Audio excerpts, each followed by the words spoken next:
کیسے ہم پہچانے کہ مومن کون ہے؟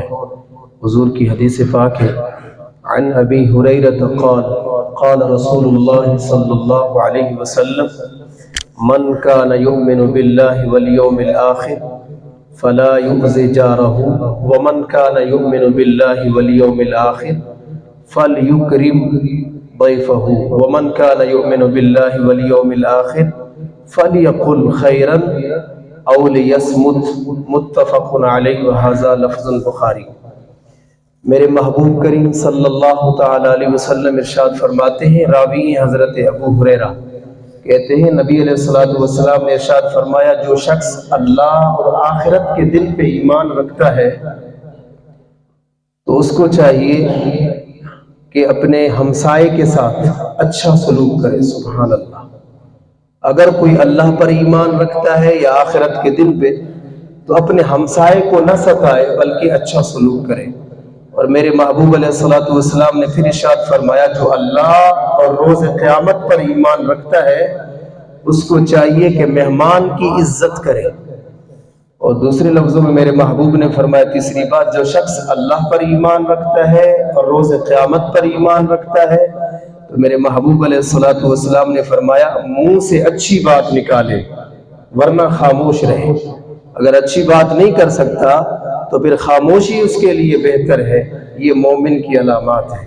اور آگے میرے کریم علیہ الصلوۃ والسلام نے ارشاد فرمایا، عن ابی موسیٰ قال قال رسول اللہ صلی اللہ علیہ وسلم، المؤمن للمؤمن کالبنیان یشد بعضہ بعضا وشبک بین اصابعہ۔ میرے کریم آقا علیہ الصلوۃ والسلام کی حدیث مبارک ہے، حضرت ابو موسیٰ اشعری اس حدیث کے راوی ہے، کہتے ہیں نبی علیہ الصلوۃ والسلام نے فرمایا، ایک مومن دوسرے مومن کے لیے دیوار کی طرح ہے۔ ایک مومن دوسرے مومن کے لیے مضبوط دیوار کی طرح ہے، جس کا ایک حصہ دوسرے حصے کو مضبوط کرتا ہے۔ اس سے پتہ چلتا ہے کہ اگر ایک مومن کو کوئی دکھ پہنچے تو دوسرا مومن ان کی ہیلپ کرے، مدد کرے۔ اور محبوب نے فرمایا، ایسے رہو جیسے بھائی رہتے آپس میں۔ تو وضاحت فرماتے ہوئے آپ نے ایسے انگلیاں مبارک ڈالی ہاتھوں کی کہ مومن ایسے ہوتا ہے آپس میں۔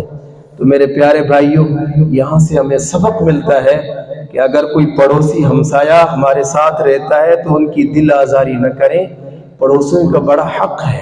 میرے محبوب علیہ الصلوۃ والسلام نے ارشاد فرمایا، مومن تب بندہ ہوتا ہے جب اپنے پڑوسیوں کے حق کا خیال رکھتا ہے، دکھاتا نہیں بلکہ انہیں خوشی دیتا ہے۔ اللہ تعالیٰ سے دعا کرتے ہیں ماہ مقدس کے صدقے اللہ تعالیٰ حضور سید عالم صلی اللہ علیہ وسلم کی لخت جگر سیدہ پاک کے صدقے ہم سب کو عمل کرنے کی توفیق عنایت فرمائے۔